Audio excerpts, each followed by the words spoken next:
Cincinnati Public Schools is taking steps to address bullying from classrooms to the community in the wake of an 8-year-old who took his own life after his family says he was bullied. The Not On Your Side I-Team has learned a social worker dedicated to focusing on bullying in every school is now on the district's payroll. The school district is also focusing on different training for teachers to deal with bullying. I-Team reporter Hillary Lake spent months tracking school bullying in the tri-state. She introduces us to a new program that teaches students how to look out for each other. Tucked in a corner of a school in Cincinnati's East End sits a room where everyone is welcome. A place where I feel needed. For once in my life, I feel wanted here. I feel like a big part of this school. It's called Margaret's Place. This is a place where people can go and feel comfortable and talk about things and get things off their chest. It's a safe room for 7th through 12th graders at Riverview East Academy. It's also a place to make friends. Cincinnati Public Schools partnered with Joe Torre's Safe at Home Foundation to bring Margaret's Place to the tri-state. Margaret was Joe Torre's mother, who endured domestic violence in front of Joe and his siblings. It's okay, I'll make it all pretty with color.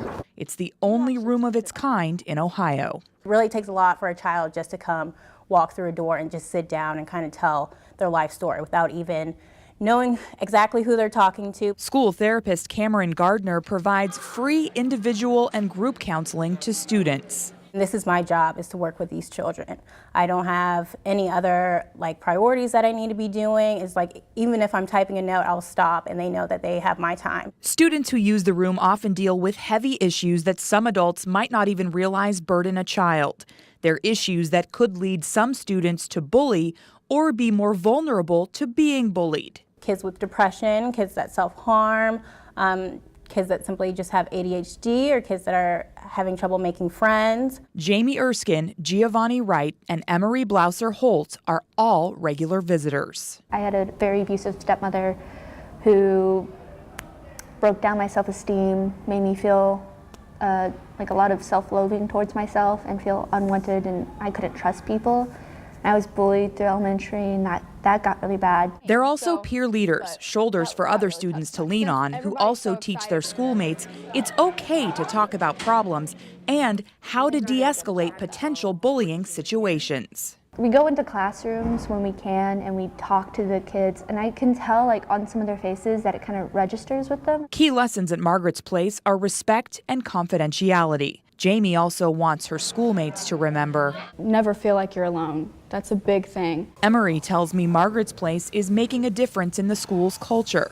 Just a few months ago, she says hallways were full of tension. People are starting to talk out their problems instead of, answering the problems with their fists. It's momentum for positive changes on campus, creating a space where all students feel safe and where empathy and caring come first. Students in Margaret's Place also lead different awareness campaigns. Earlier in the school year, they focused on domestic violence. In January, they're shifting their focus to bullying. Hillary Lake, 9 on your side.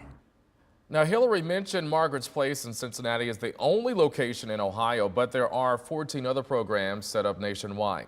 Cincinnati Public Schools tells us it would like to open more safe rooms in other schools, but they need to identify funding sources to help support them. Go to WCPO.com to read more about Margaret's Place.